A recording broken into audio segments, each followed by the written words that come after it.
it's never ever about settling down in a relationship. Never. It's about loving person every day newly. It's loving newly and be curious about that person every day. Not coming from I know that person, because then it kills relationship. If you say I know her, it's like, okay, file the divorce papers. Why do modern relationships feel so out of balance? Today, I'm joined by Edyta Lesiewicz, an architect and holistic guide who explores feminine and masculine energy in relationships. We'll unpack why love can feel harder than it should, how our patterns shape who we choose, and what it takes to create a healthier connection.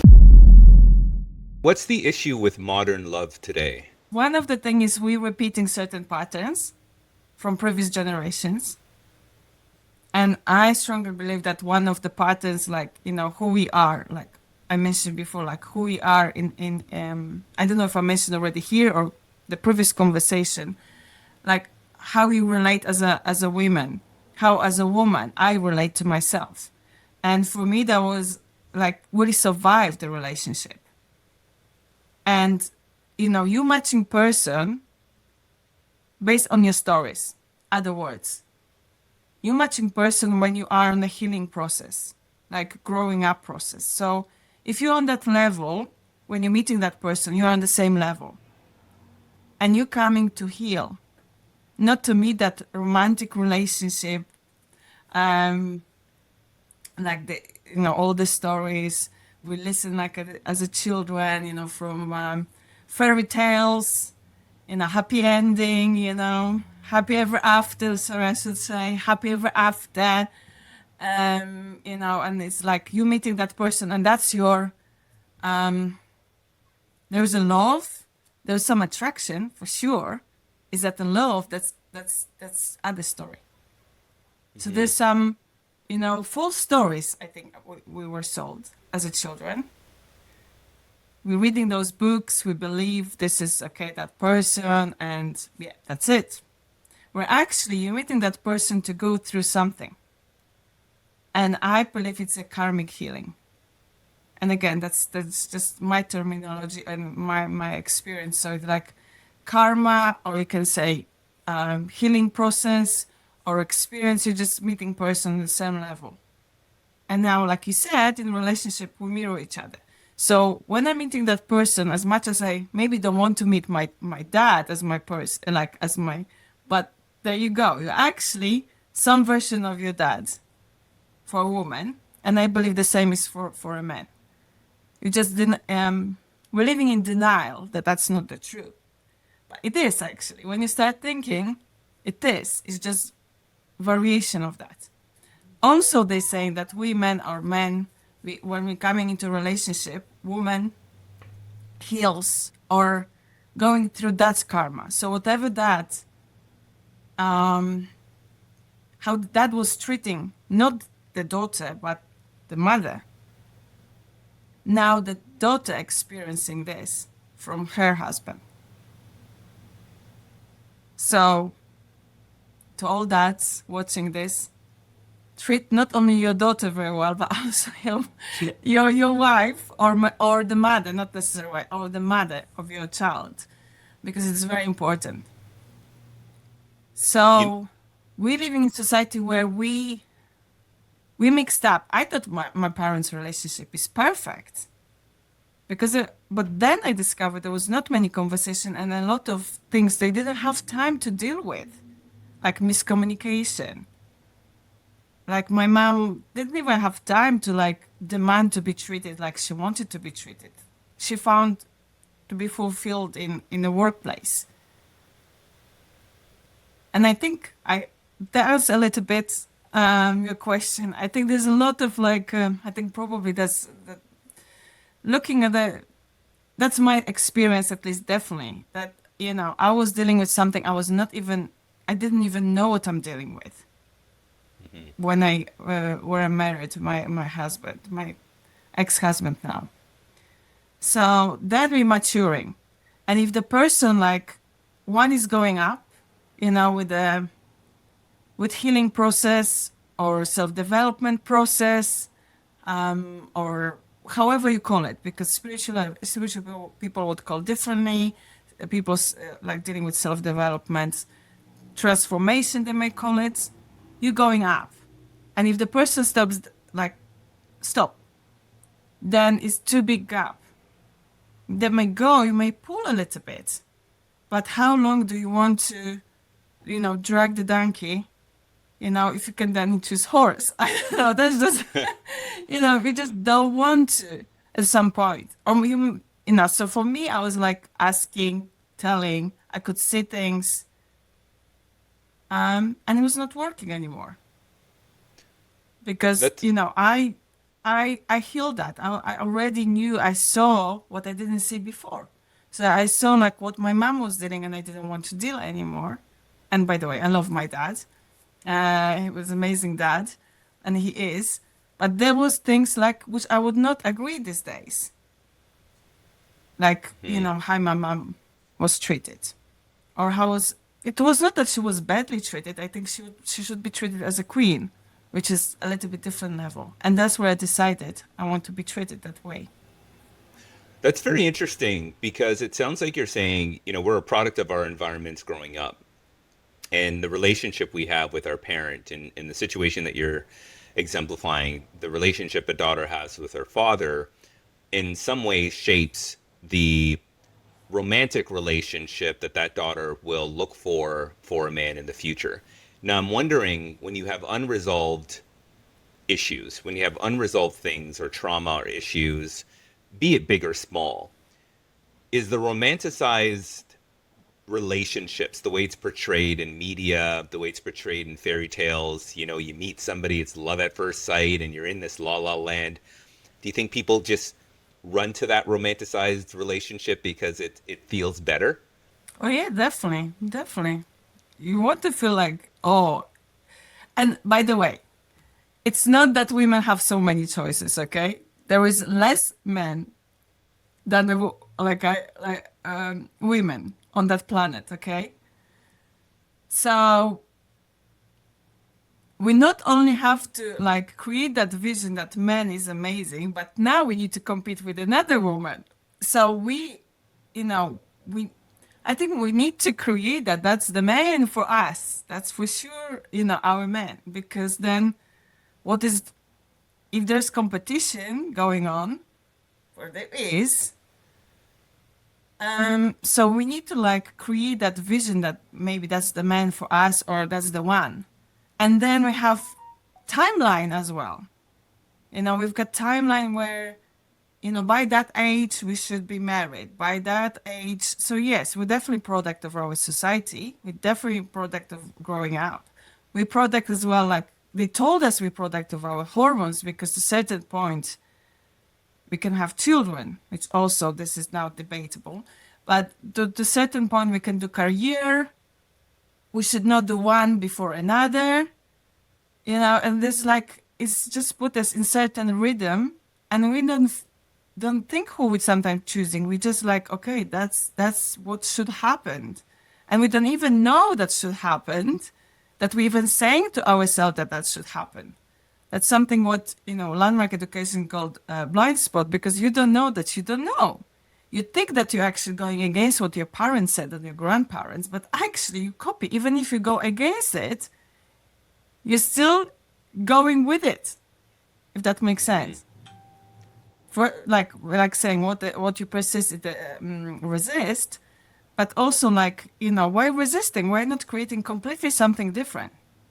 So in relationship, but I think yes, we have like glorified vision what the relationship look like. That the part of there's a work, there is a partnership, there is there's certain things involved in that relationship for that relationship to grow, and that fairy tales they will not tell you.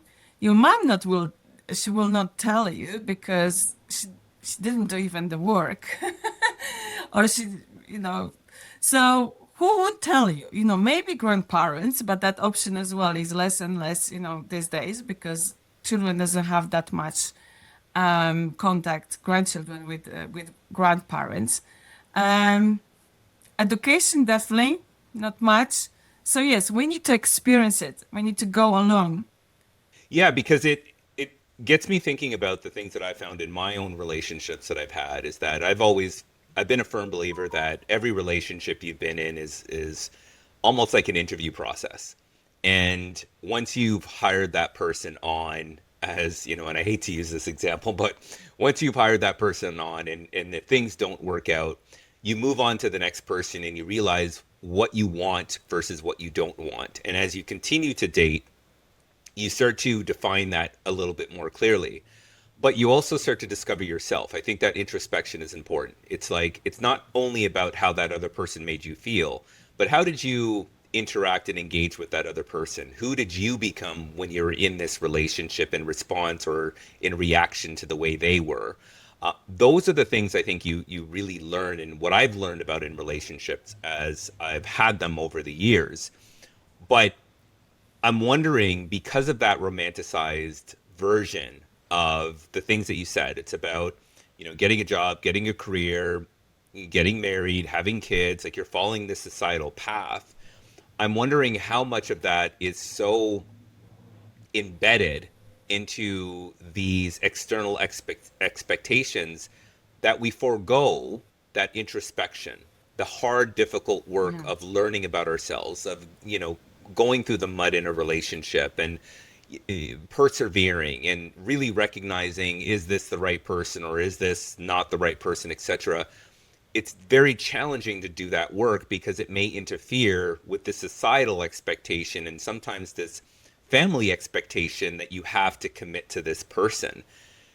And I can imagine the struggle a lot of people must have trying to navigate that and then falling into relationships because it's status quo or because it makes sense or because your family accepts it. So how does somebody recognize that and have the courage to be able to take a step back and say, okay, is this the right thing? My perspective is, okay, my first marriage. Okay, now I'm putting something in the space. There will be second, but there's a, I don't know. I think it was a journey, and I would not even teach myself or learn myself when I was 20, or I married when I was 30, 31.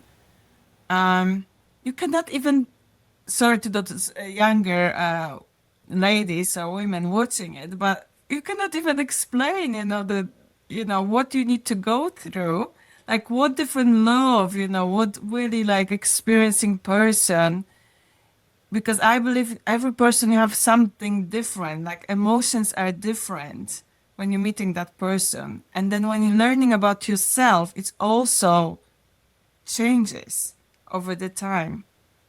So that's why it's hard for me even to like younger self, like you said, even say something. I was like, you need to go through that experience. You need to learn, about yourself, what you want in that relationship. So if you're making mistakes, it's okay. Mm-hmm. So I don't think there is like one answer, go and experience, just figure out for yourself what really you want from, maybe talk to your ancestors and like living ancestors or maybe grandparents, like see what their conclusions are, because I believe we're also repeating, like, from our ancestors, like there are patterns which I recently went through with my friend, what our grandparents did, what they didn't do in a relationship. Try imagine, woman, like every woman had like 14 generation backwards memory. So it's really even hard to figure out. And then you're meeting person because, as I said, that person is on the same level of a karmic experience. That's, I believe, so, which is like from spiritual point of view. And you need to like heal. The person is mirror. The person came to tell you something, to show you something. You can't avoid it. You're gonna meet that person. I believe that we have so strong as spiritual connections that it's really hard not to meet that person. We've got arrangements. That's like spiritual point of view. So there's arrangements which, like, we need to meet that person. We need to learn the lessons. And quicker we learn, then can go like this or Yeah. can go higher.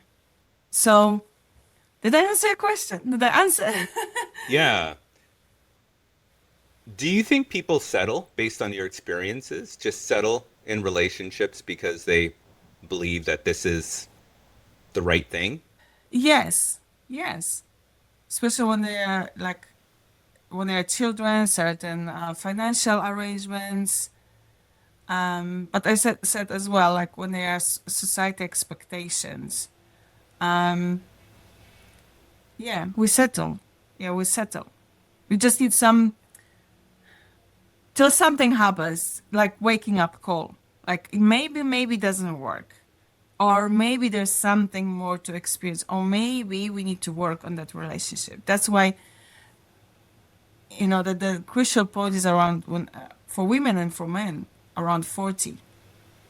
When you're waking up, and then for me it's actually when we think about it's never ever about settling down in relationship. Never. It's about loving person every day newly. Because that person, you're not the same person, I don't know, when we started conversation, how many minutes ago? 45 minutes. You're not the same person now you were 25 minutes ago. So everyday person is different. And that was actually one of my my communication skills teacher, or let's say leader, who said that it's loving newly and be curious about that person every day. Not coming from I know that person, because then it kills relationship. If you say I know her, it's like okay, file for that divorce the divorce papers is done. No, the thing is like, what else? What else? What else? What else we can achieve? What else we do? What that person today is expectation from me, not where I got married. I would say for me, even while the promises we're giving yourself when we standing, when we're getting married, that should be amended. That should be different, because I cannot. You're already out of integrity when you're out of the church. Because that person is a different person now. More, they're saying even when women taking man's surname, when we're changing, I never did, but the personality changes. Because you've got different name now. Okay, from numerology, people would say, because numerology changes within you when you add the letters, and spiritual people would say because you're taking his karma as well. So his family lineage, you took the surname, and most of it, which we don't understand. We're healing his ancestors. So this is strong, like baggage for a woman to carry. So there you go. We're getting when we're having child, our women personality changes. For about 5 years. After giving birth, she's still like adjusting to everything, and her body, her mind, she's in changing process. Yeah. So she's not the same. So how we can love even the same, the person? So that's, I think, the challenge is in settling down, let's say, because what you settle down to, constant changes. Yeah, it's a very interesting perspective you shared. As you're talking, I'm thinking about that word settling down, and at first I was saying as you were speaking to myself, well, settling down, is that such a bad thing? But as you're explaining it, it sounds like, what you're saying is that every day, every moment, we're evolving. And if we're to choose settling down and be complacent in the idea that settling down means I know this person, we're good, therefore I stop paying attention to that person's evolution, maybe those small changes, those small needs, those small desires that change from moment to moment, day to day. But if I'm so stuck in that settling because I feel comfortable, then that's where you're saying the risk is. At some point, the two individuals diverge, and it shows up, it manifests in, little arguments, or maybe not saying certain things or not asking for certain things, because again, there's this assumption that everything's okay. So it's a very interesting perspective you provide, and I like that. 25 minutes ago we were different people. And it's really being aware of that. So I guess part of my next question to that, is there a danger in thinking about that evolution too often? Meaning that if we're together, I'm constantly feeling like I'm changing and you need to catch up. And if you're not catching up, then you're not going to be the right person for me. Like, is there a danger of putting too much pressure on the other person? Wow, I've got goosebumps on that question, actually. Well, if you're thinking about yourself as an I in that relationship, there's no relationship. So, what do I set? What do I do? What can I take responsibility in that relationship that that person is that, you know, and evolving or not, you know, or is different? How we can match or well, next, when you were saying, what comes up to my mind is like when I'm saying I know that person, it's just really you putting cap on that person. You just don't allow that man or that woman in that relationship to be any different. And what that means, like, so that person what? Should stop there is education or there's interest or stop looking, you know, that person should be constantly like, you know, what else we can create? What else can we create? What you would like to do today, or who would you like to be tomorrow? You know, it's really knowing another person actually stopping evolution of that relationship. And we know if something doesn't grow, you know, any plant needs to grow, otherwise cannot stop and be the same, because it means you're dying. The plant is dying. We talk a lot about feminine and masculine, and those words are thrown out a lot. They obviously Yeah. have very broad meanings within each of them. Yes. But to your experience, what are some of the gender role dynamics that people need to be aware of in relationships? Okay, so again, nothing is the truth. Okay, nothing is, you know, it's something for us to experience. And what I heard this first time for me was like a words or like theory. I think that was like lockdown time. You know, when was very curious. You know, what does this mean in relationship? I started talking to a lot of spiritual people, tantric healers as well, and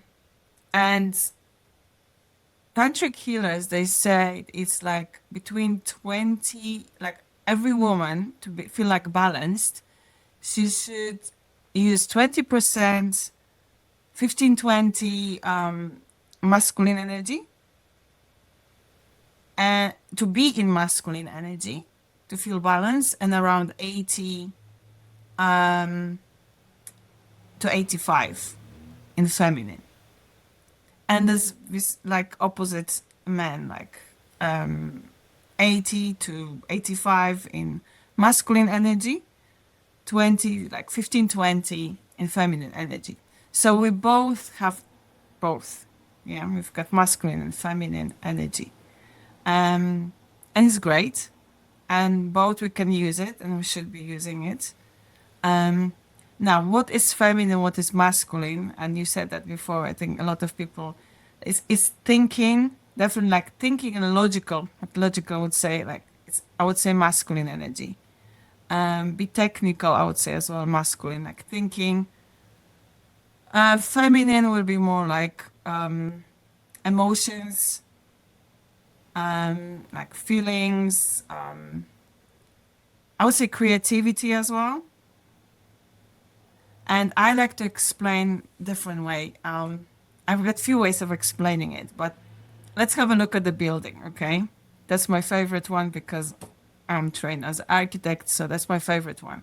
So when you look at the building, and I structure a lot of buildings, I design a lot of buildings, they're still standing. So when you look at the building, for me, structure, it's a masculine energy. Structure, let's say plumbing, electricity, it's something like basic, what needs to be in that, and have to have certain calculations, certain construction which works and is stable. Okay, it's very stable and solid.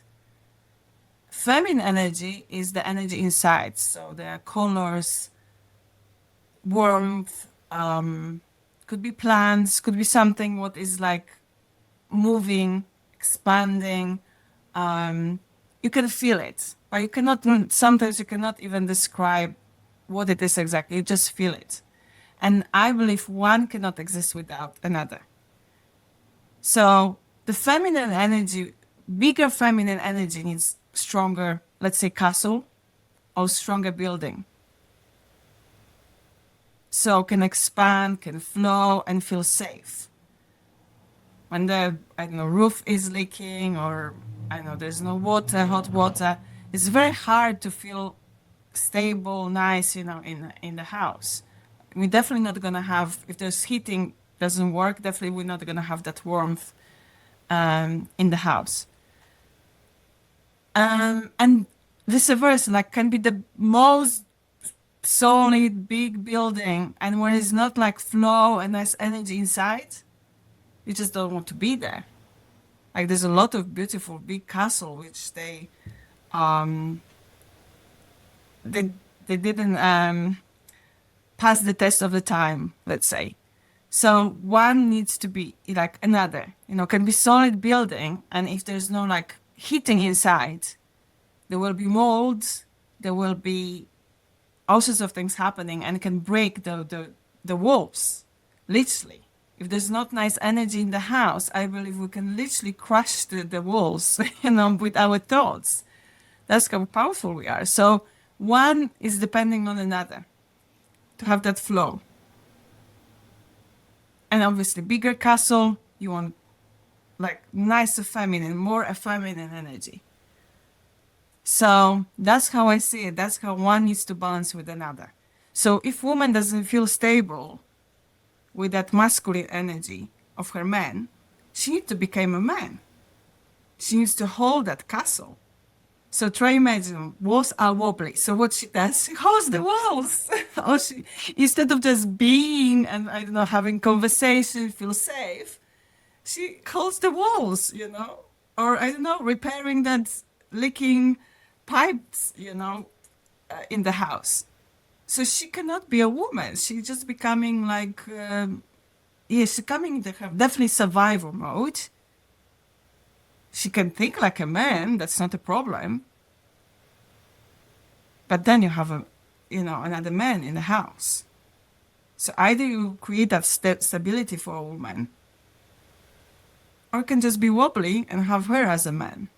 That's, I think, where it doesn't work. So what they're saying, like, oh, I can provide like a man, I can be like a man in that family, I'm gonna prove myself, I don't need a man. It's just, that's what we do, women. And I think when you ask me what went wrong with the love and the relationship, that's what I will say to you. Like, years where women had to be a man. For example, wars. We had to be, because men went to war. So women had to be a man in the household.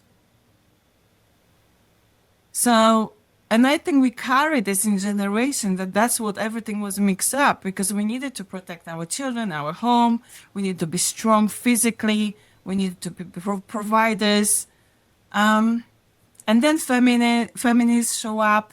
We say, yeah, definitely, we should be working. We should be doing this, providing 50, then 60, then, 100% for our children. So that's the mixed. That's what happened. So saying that, I believe that every woman is responsibility to bring feminine for themselves and allow men, because sometimes we don't allow men to be a man, to be honest. Mm-hmm. We're looking like a mothers after our men. So that's ripping, them off. Well, why does that power. happen? Why does that happen? I think because we want to be, we think that be good, we don't understand, again, there's another role. So we don't understand our role in a marriage, because they told us, if you want to be good woman, you should be a good mother. You should be a good wife. No, first, you should be, above that, you should be a woman. And actually, first, you should be a, well, not should be, let's say, again, in spiritual people, my opinion, first, you are a goddess. Like God creation, you've got the power, mindset, like you can create. You're a creator. We're giving birth, we, in our body, that's the strongest creation can be, one of the biggest creation. And apparently, we are a vessel of that soul coming into that body. So, not apparently, we are. So then you are a goddess, then you are a woman, then you are a partner, a wife partner, then you are a mother. And yeah, and that's the mother. But I'm not saying one is more important to another. No, just one accountability holds another accountability, if that makes sense. So I cannot be powerful woman, I cannot be powerful mother if I'm not stepping as a woman. And I cannot be powerful mother when I don't have that stable partnership. So that man securing me when I'm breastfeeding my child, I need that man which can go outside with, I don't know, axe or something, to protect me. Because I'm very vulnerable in that moment. As you're talking, I'm thinking, and I've heard this from some friends and some people, and you see these comments online, that gender roles are being challenged these days in terms of what women kind of were historically looked at as being versus what men were. We've seen over the last decade, let's say, or maybe a little bit longer, where women have been taking on more masculine roles and identities with regards to their careers, with regards to earning money, with regards to being independent.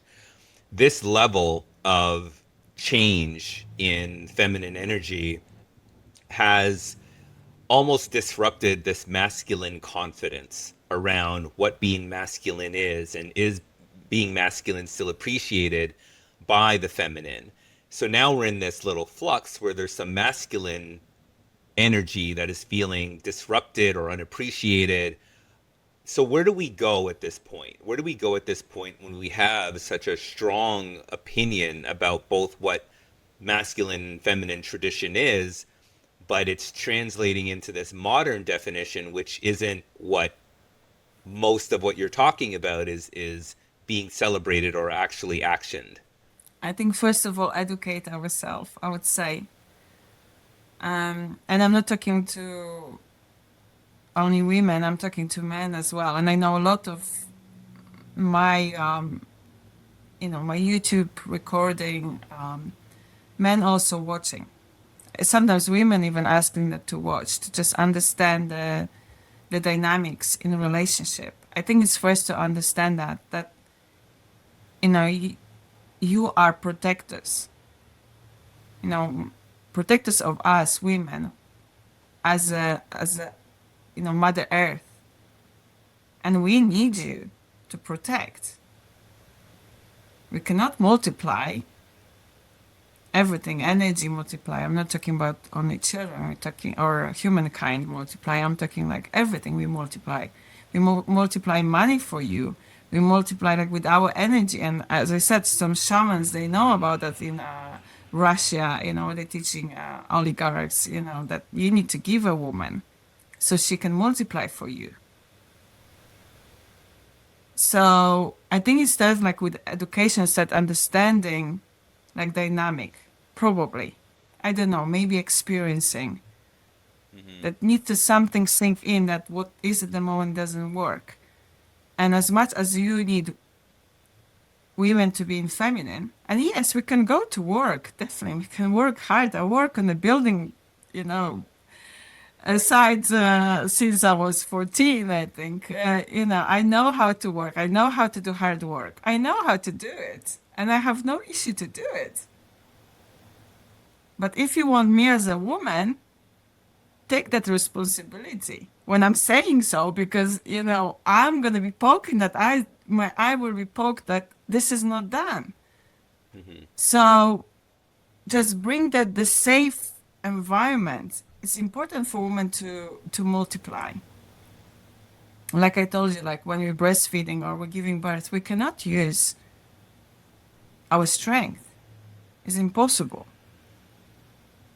We can do a lot for our child, definitely, but we sacrifice our body for the child. You know, we can be even stronger when really child is in danger, which in animal world, but not only there, it's very visible what female can do.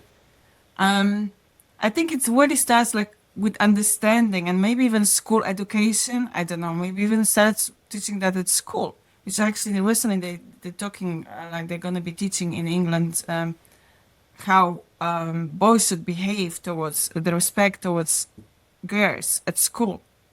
Even there is like boys jumping, behaving the way behaving. They're not allowing girl to go pass by. They're like coming out of the school like humor.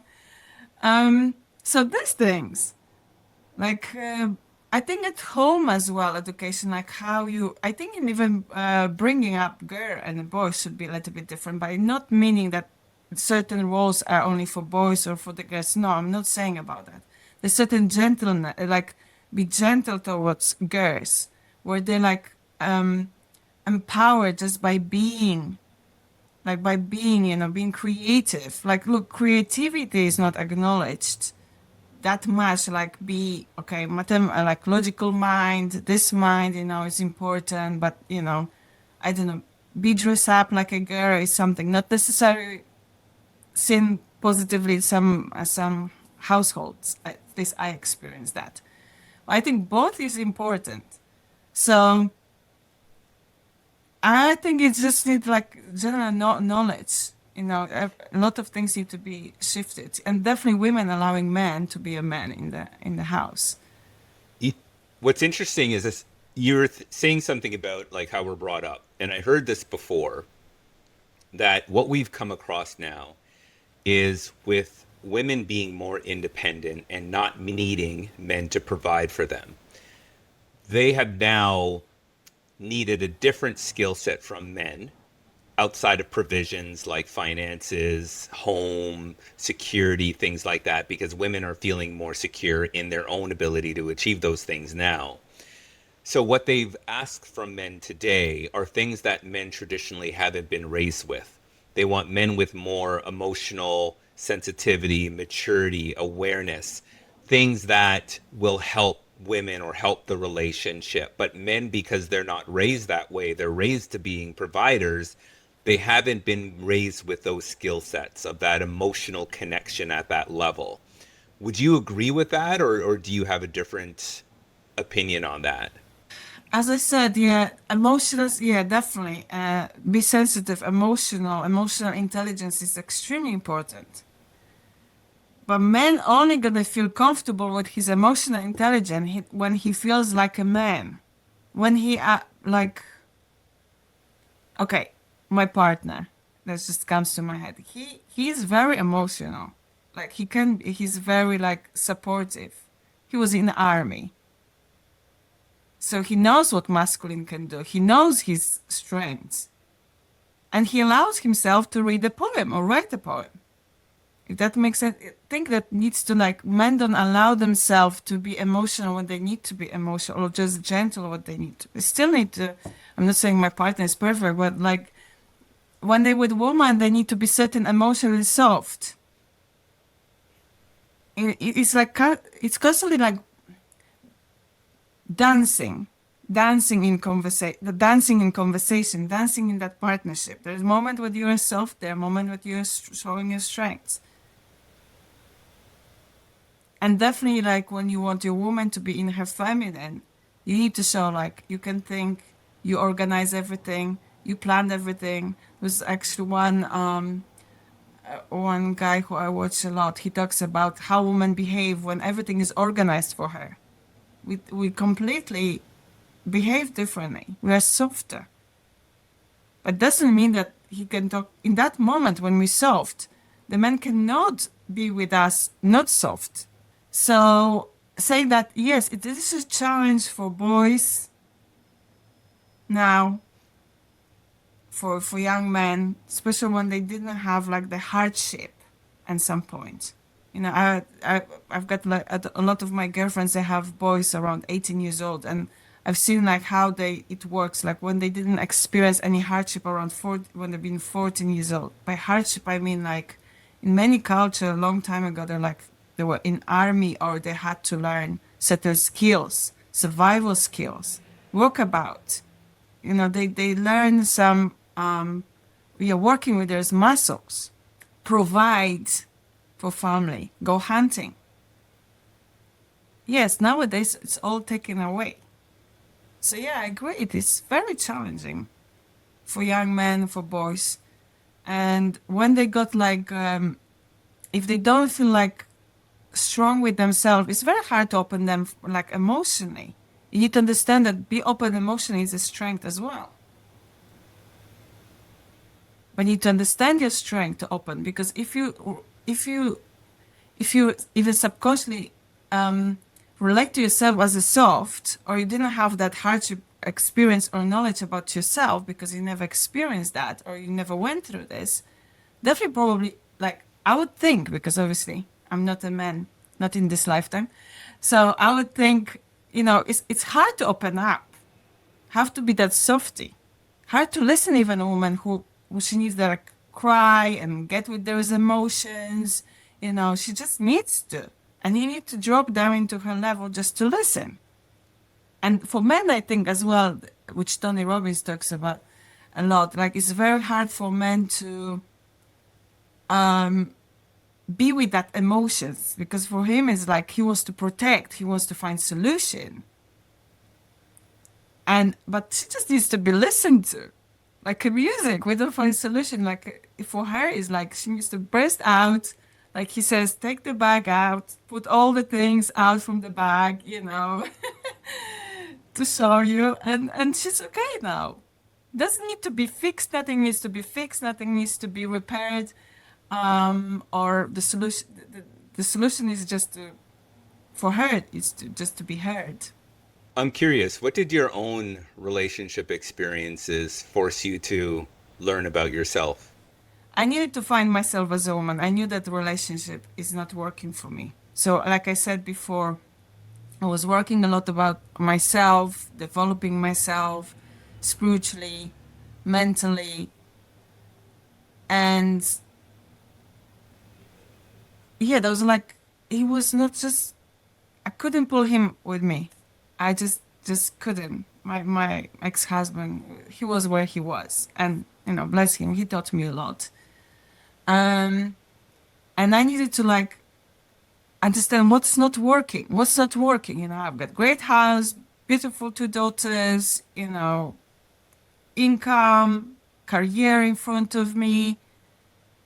And that something was not working. Like really, I felt like tired, uninspired. And then definitely to all of this, I was not helping my daughter got diagnosed with diabetes. So I went a lot into spirituality. I had to learn myself about food, a lot of things. I need to learn about her, who she is, for me, like learning about that relationship. Yeah, and I didn't feel like I have support. I didn't feel secure in a relationship. I didn't feel like I'm full expression of myself. I wanted to feel like a woman, actually. And I think probably as well, like I said before, like we're in transition after giving birth, which is completely different person. And my ex-husband, many often, you change, or you want more, or he was expressing himself.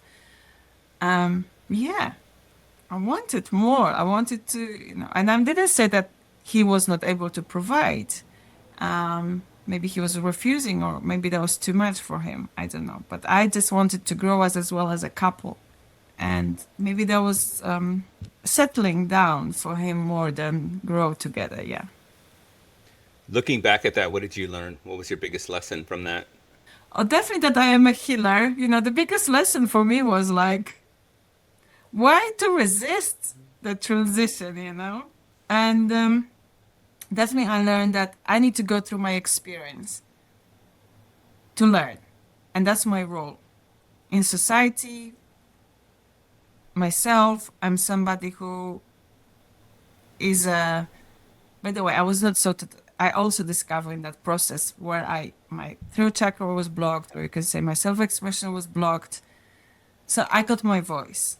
I got my voice back. My expression. And my expression is be a teacher, be a leader. That's my self-expression. What is one shift you would give to somebody right now that they could change within themselves versus changing their partner when it comes to relationships today? Well, definitely. Well, there's two change. Yeah, I can change and change my partner. Yeah, and definitely, I would not say the changing a partner, but there is many ways to create different conversation between each other, like build newly. One of the things which is big on landmark education is completion. So just put everything to the past, whatever happened in that relationship, speak up, say everything what need to be said. I call it personal, I call it like a vomit. You cannot digest more if you don't empty your stomach. The same is with your mind. You need to just speak up, say everything, empty your brain, just make a peace with that will happen. And like put a line, but together, obviously, as a we. And then, okay, now what we would like to create. What is the next level? And I did that a few times with my ex-husband, and we had, spark again, even. So it can be done. But it's constant work again. Like say, okay, it cannot happen once. It's just almost daily. And I know people who are brilliant in communication skills that do it daily, like with partner. Okay, what do we need to acknowledge ourselves? What work didn't work? What we need to complete today? Like, so we can go sleep. What do we need to say to have that peaceful night or that bond together again? Because we learn to just not say it. To offend another person is the biggest, I need to say it, BS here. Because we need to say it. If it's not, we're not going to say it, it's going to go on our liver, on our throats, ears, everywhere, because we need to say it, what needs to be said. But the way, other partner also can, and that's what comes, I think, self-development or healing, or however you want to call it, the growth. Because our partner needs to be at the level that he's ready to hear it. Just listen and just be with it. Okay. My second half, wanted to say it, she did it. I got it. Okay, let's move on. But it requires big person, so the same growth together. And it can be done, definitely can be done. And not once, sometimes needed to be done. Some people working on this for years to just get to completion. So this is the part of the conversation where you get to read the letter to your former self. What would Edyta say to a younger version of herself, knowing what you know today? Dear young Edyta, I am writing to you from the future. First of all, do not worry.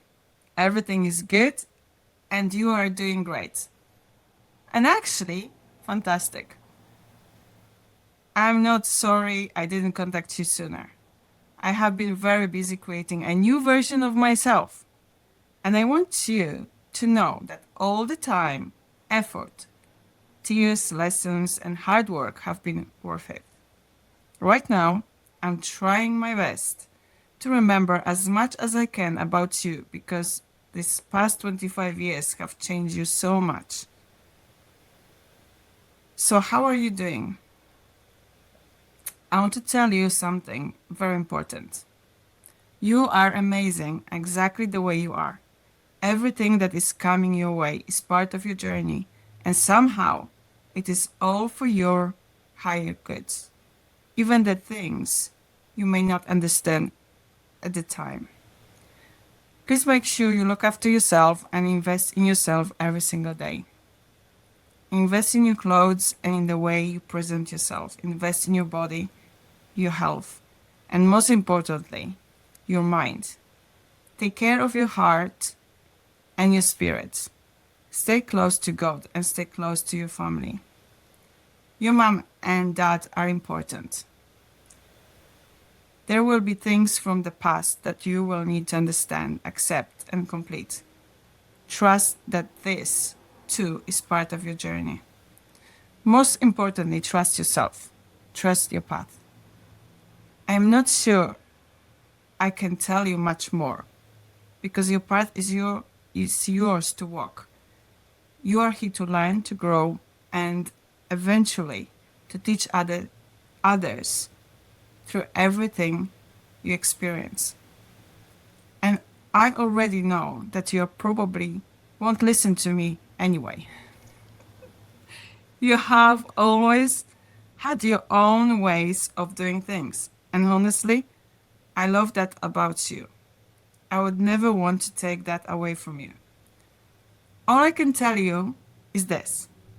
Your hard work will pay off. One day, people will see your values. They will recognize your strength, your wisdom, your kindness, and everything you have overcome. And you will help and heal many people simply by sharing your experiences, your lessons, your struggles, and your victories. So keep going, beautiful girl. Be patient with yourself. Keep learning, keep growing, keep believing.